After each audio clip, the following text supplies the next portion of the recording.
ఏమ్మా గులకరాయి దెబ్బ తగిలిందా? మండదా అన్నా? నన్ను బుడబక్కలు అన్నాడు. మండదా తల్లి? ఫ్లెక్సీల రానన్నాడు.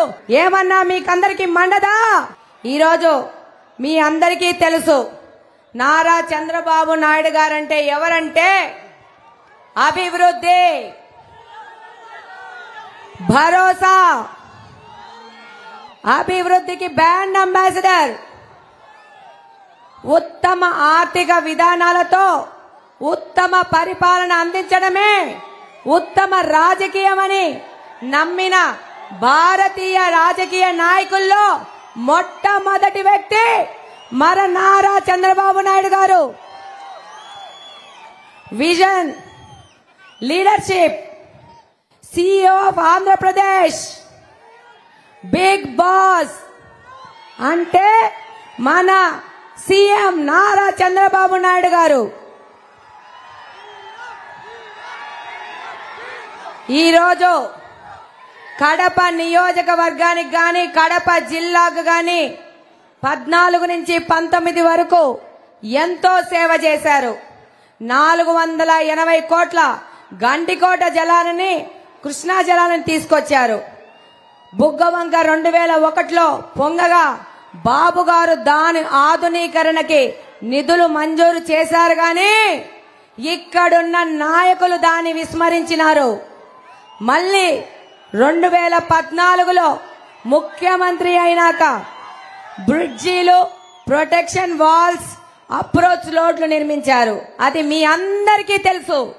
ఇక్కడ స్పెషల్ డెవలప్మెంట్ ప్యాకేజ్ కింద 4,60,00,000 అత్యవసరంగా మంజూరు చేసి 14 నుంచి 19 వరకు ఇక్కడ ఎమ్మెల్యే ఏ విధమైన అభివృద్ధి కార్యక్రమాలు చేయకపోయినా చంద్రబాబు నాయుడు గారి ఆధ్వర్యంలో మీ వాసన్న ఇక్కడ అభివృద్ధి కార్యక్రమాలకి ముందు వరుసలో ఉన్నారు.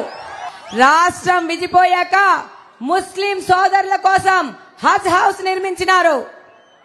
అలాగనే 4,400 టిట్కో ఇల్లు నిర్మిస్తే ఈ రోజు ఈ వైసీపీ ప్రభుత్వం మన ఇల్లు మనకి పంచడానికి మనసొప్పలేదు. ఇది అన్యాయమా కాదా?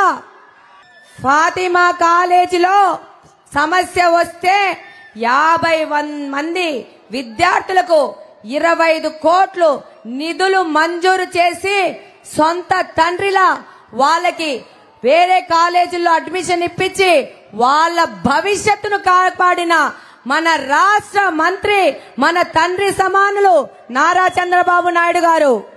ఈరోజు కడప నియోజకవర్గంలో 2024లో ఏమ్మా గులకరాయి దెబ్బ తగిలిందా? ఈరోజు నియోజకవర్గంలో ఎన్నో సమస్యలు, ఆ సమస్యలు తాగునీటి సమస్య ఈరోజు కడప దహదహలాడుతా ఉంది. ఈ సమస్యకు పరిష్కారం మన నారా చంద్రబాబు నాయుడు గారే ఇవ్వాలా. ఈరోజు డ్రైనేజీ సమస్య, కడపని మురికి కూపంలో నెట్టేసి మన ఎమ్మెల్యే అంటారు మన కడపలో ఇరుకు రోడ్లున్నాయి, అవి అంతే అంటారు. అంతే ఉండాలా, మార్చుకోవాలా? గంజాయి ఆకుకూరలు దొరుకుతాయో లేదో తెలియదు గాని గంజాయి మాత్రం వెల్లువలా దొరుకుతోంది. ఎవరు దీనికి కారణం? C4 ఉపాధి కల్పన 5 సంవత్సరాలు ఏ విధమైన ఉపాధి కల్పన కల్పించాడా? గట్టిగా చెప్పాలా? ఏవైనా పరిశ్రమలు కడపకు తెచ్చాడా? ఏమన్నా తెచ్చాడా? ఏమన్నా అడిగితే ఏమంటాడు? నా చేతుల్లో ఏమీ లేదు, అంతా ఎంపీ గారి చేతుల్లో ఉందంటాడు. అంటాడా లేదా?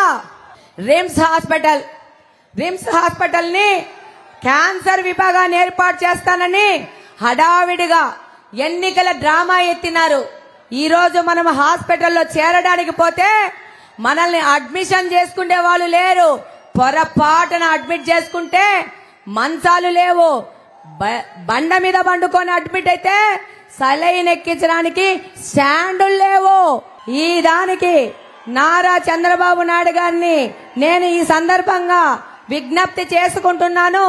అన్నా, మీరు హైదరాబాద్ లోని నిమ్స్ హాస్పిటల్ తరహాలో రాయలసీమకు తలిమానికంగా మా రిమ్స్ హాస్పిటల్ ని తయారు చేయాలని చెప్పేసి మీకు వినయంగా కోరుకుంటున్నాను.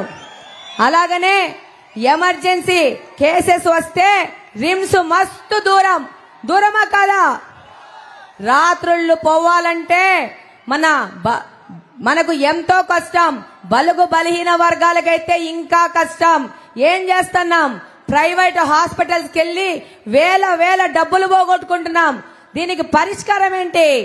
పాత రిమ్స్ లో ఒక పిహెచ్సి నిర్మాణం చేసి ప్రజలకు అంకితం చేయాలా. బలుగు బలహీన వర్గాలకు మనము హాస్పిటల్ ని అందుబాటులో ఉంచాలని చెప్పేసి మన ప్రజల అందరి కోరిక కాదా?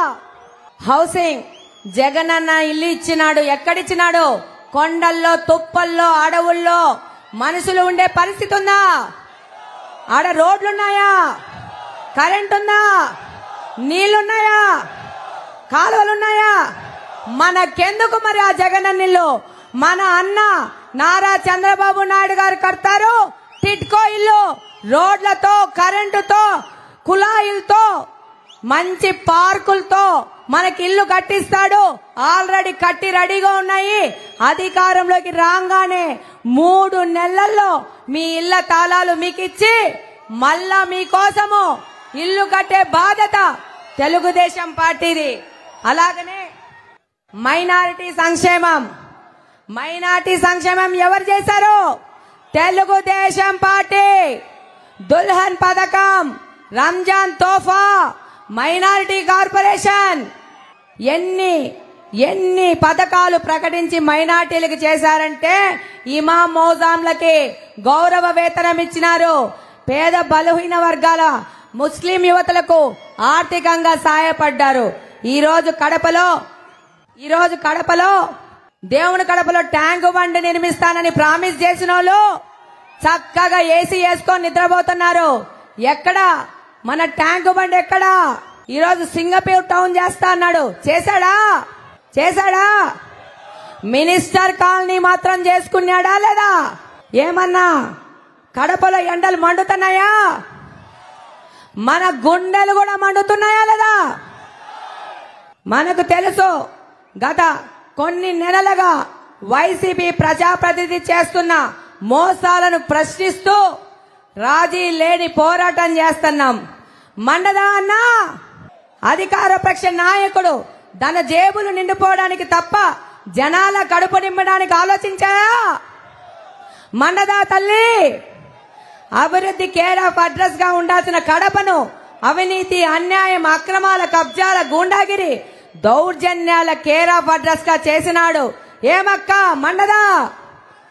వారికి తక్కిన మంత్రి పదవి హోదాను ప్రజల సంక్షేమం కోసం కాకుండా తన ఆస్తులు, తన బంధువుల ఆస్తులు పెంచుకోవడానికి వాడుకున్నాడా లేదా? మరి మండదా అన్నా? రోడ్లు మరిచారు, విద్య మరిచారు, వైద్యాన్ని మరిచారు, సంక్షేమాన్ని మరిచారు, పారిశుద్ధ్యాన్ని మరిచారు. తాగడానికి నీళ్లు లేవు. ప్రజా సంక్షేమం అనేదే ఆలోచన లేదు. ఏమన్నా మండదా?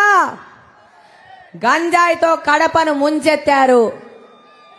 ఏమన్నా మండదా? గంజాయి పెడ్లర్స్ ని అరెస్ట్ చేస్తే పులివెందల పెత్తందారు విడిపించుకొని పోతాడు. ఈరోజు మహిళల రక్షణ అనేది లేకుండా మహిళల మీద దౌర్జన్యం చేస్తున్నారు. ఏమన్నా ఎదురు తిరిగిన వాళ్ళపై కేసులు పెడితే మండదా? ప్రశ్నించిన వారిపై దాడులు చేస్తే మండదా? మహిళనని చూడకుండా అన్న రాని మాటలు అంటున్నాడు. ఏమన్నా మీకందరికి మండదా? నన్ను గంగిరెద్దు అన్నాడా? నన్ను బుడబక్కలు అన్నాడా? ఫ్లెక్సీల అన్నాడా? ఎందుకన్నాడు? మన బాబు గారి కోసం ఆయన చెప్పిన విధానంలో ప్రజల దగ్గరికి వెళ్తున్నామని, గడప గడపకి వెళ్తున్నామని అన్నాడా? ఈ రోజు ఎమ్మెల్యే గారి శ్రీమతి, ఎంపీ గారి శ్రీమతి, సీఎం గారి శ్రీమతి గడప గడపకెళ్తున్నారు. మరి ఈ విషయంలో ఎమ్మెల్యే గారిని స్పందించమంటున్నాను. ఈరోజు పింఛన్ అడిగితే నా చేతుల్లో ఏమీ లేదు. ఎవరి చేతుల్లో ఉందంటే ఎంపీ గారి చేతుల్లో ఉంది. ఇంకా పింఛన్ అడిగితే ఆడోళ్ళని అపహాస్యం చేస్తూ వితంతు పింఛన్ అడిగితే ఏమంటాడో మన ఎమ్మెల్యే గారు, నీకు పింఛనీలేను గాని భర్తనిస్తానంటాడు. ఈరోజు ఒక వికలాంగులైన బిడ్డకి పింఛన్ వస్తుంటే భర్త చనిపోయిన తల్లి పింఛన్ అడిగితే నీ కొడుకు పింఛన్ వస్తా ఉంది కదా నీకెందుకు ఇయ్యాలంటాడు. ఏమి ఈయన బ్యాంక్ అకౌంట్ నుంచి పింఛన్ ఇస్తున్నాడా? ఈయన షాప్ నుంచి పింఛన్ ఇస్తున్నాడా? ఈయన పేపర్ నుంచి ఇస్తున్నాడా పింఛను? ఈయన సిమెంట్ ఫ్యాక్టరీ నుంచి ఇస్తున్నారా పింఛను? మనము గట్టిన పన్నుల ద్వారా వచ్చిన డబ్బుతో పేద ప్రజల సంక్షేమం కోసం పింఛన్లు ఇస్తుంది ప్రభుత్వం. ఎవరి పర్సనల్ తనఖా నుంచి అకౌంట్ల నుంచి పింఛన్లు ఇయ్యరు. ఈరోజు మే 13వ తేదీ ఓట్లు అందరికీ ఉందా? మే 13 ఓట్లని ఓటేయాలా? వేయకపోతే ద్వారకా నగర్ లో నా ఇంటికి వస్తానన్నాడు, తిలక్ నగర్ లో నీ ఇంటికి వస్తాడు, మోచపేటలో నీ ఇంటికి వస్తాడు, గడ్డి బజార్లో నీ ఇంటికి వస్తాడు, గుర్రాల గడ్డలో నీ ఇంటికి వస్తాడు. తస్మా జాగ్రత్త. మనము జాగ్రత్తగా ఓట్లు వేసుకోకపోతే మన ఇళ్లలోకి వస్తానని మన షాడో ఎమ్మెల్యే చెప్పినాడు. ఈరోజు కడపలో ఒక వింత పరిస్థితి. ఒక్క ఓటేస్తే ఇద్దరు ఎమ్మెల్యేలు, MLA shadow MLA, MLA shadow MLA. ఒకటికి ఓటేస్తే ఒకటి ఫ్రీ, ఒకటికి ఓటేస్తే ఒకటి ఫ్రీ. ఇది కడప నియోజకవర్గంలో పరిస్థితి. ఈరోజు 5 సంవత్సరాలుగా ఏ ఒక్క రోజు ఉద్యోగస్తులకి, పెన్షనర్లకి, టీచర్లకి జీతాలు ఇవ్వలోని ఈ వైసీపీ ప్రభుత్వం నిన్న మే 1వ తేదీ టెన్షన్ గా జీతాలు ఇచ్చింది. భయపడుతున్నారు. భయపెట్టాలి. ప్రజలందరూ డిసైడ్ అయిపోయినారు. వాళ్ళ ఓట్ ఎవరికో వాళ్ళు ఆల్రెడీ నిర్ణయించుకున్నారు. అందుకే 1వ తేదీ మన ఉద్యోగస్తులకి, మన మాస్టర్లకి, మన రిటైర్డ్ అయిన వాళ్ళకి పింఛన్లు ఇచ్చినారు. ఈరోజు రాష్ట్రంలో 300 కోట్ల ఆస్తులు ఉన్నవారు అయ్యో పాపం అంతంత మాత్రమే, అంతంత మాత్రమే. వైసీపీ ప్రభుత్వంలో ఒక వ్యక్తి పోటీ చేయాలంటే మినిమం 1000 కోట్ల ఆస్తి ఉంటేనే వాళ్ళ క్వాలిఫికేషన్. ఈరోజు దేనికి భయపడలేదు. అన్ని భరించాను, సహించాను. ఎందుకో తెలుసా? మీరు అండగా ఉన్నారని. మీరే నా బలం, బలగం. ఈరోజు మన నాయకుడు నారా చంద్రబాబు నాయుడు గారి అనుమతితో కొన్ని హామీలు, కొన్ని మాట ఇస్తున్నాను. ఈరోజు నారా చంద్రబాబు నాయుడు గారు కూడా కడప అభివృద్ధి కోసం మనల్ని ఇక్కడ గెలిపించినాక ప్రత్యేకంగా చూడాల్సిన పరిస్థితి ఉంది. ఉందా లేదా? ఈరోజు నారా చంద్రబాబు నాయుడు గారి అనుమతితో నేను మాటిస్తున్నాను, కార్యకర్తలకు తోడుగా ఉంటాను. అన్నగారి అనుమతితో మాటిస్తున్నాను, నిరుద్యోగులకు అండగా ఉంటాను. అన్నగారి అనుమతితో మాటిస్తున్నాను, స్వచ్ఛ కడప నిర్మిస్తాను, మెరుగైన రోడ్లు నిర్మిస్తానని, అత్యాధునిక వైద్య సదుపాయాలు కల్పిస్తానని, యువత ఉపాధి కల్పించే విధంగా చంద్రబాబు నాయుడు వెనక ఉండి మనము పనిచేయాలా.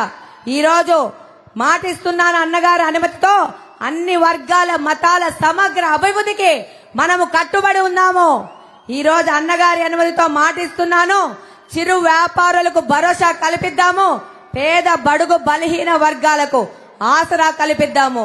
అలాగనే కడప భవిష్యత్తుకు బంగారు పాట వేసి మన కడపను మనమే నిర్మించుకోవాలని ఈ సందర్భంగా మీకు అందరికీ తెలియజేస్తాను. ఆఖరిగా ఒకటే ఒక మాట. 8 నెలల క్రితం కడప ఇన్ఛార్జ్ గా నిర్మిస్తూ చంద్రబాబు గారు నా మీద ఉంచిన నమ్మకాన్ని నిలబెట్టుకుంటానని ఈ సందర్భంగా మాటిస్తున్నాను. రెడ్డప్ప గారి రాజగోపాల్ రెడ్డి కోడలిగా, రెడ్డప్ప గారి శ్రీనివాస్ రెడ్డి భార్యగా 6 దశాబ్దాలుగా మా కుటుంబం సంపాదించిన ప్రజాభిమానాన్ని మీరు పెంచే పాలన ద్వారా మీకు సేవ చేస్తానని ఈ సందర్భంగా మాట ఇస్తున్నాను. ఈ సందర్భంగా చెప్తున్నాను, మనది ఒకటే ఎజెండా, కడప సమగ్ర అభివృద్ధి, కడప ప్రజల బంగారు భవిష్యత్తు. ఇది చేసుకోవాలంటే నన్ను కూడా మీలో ఒక్కరిగా స్వాగతించి మనమందరం చెయ్యి కలిపి కలిసికట్టుగా నడిచి కదిలి చెయ్యి కలుపుదాం.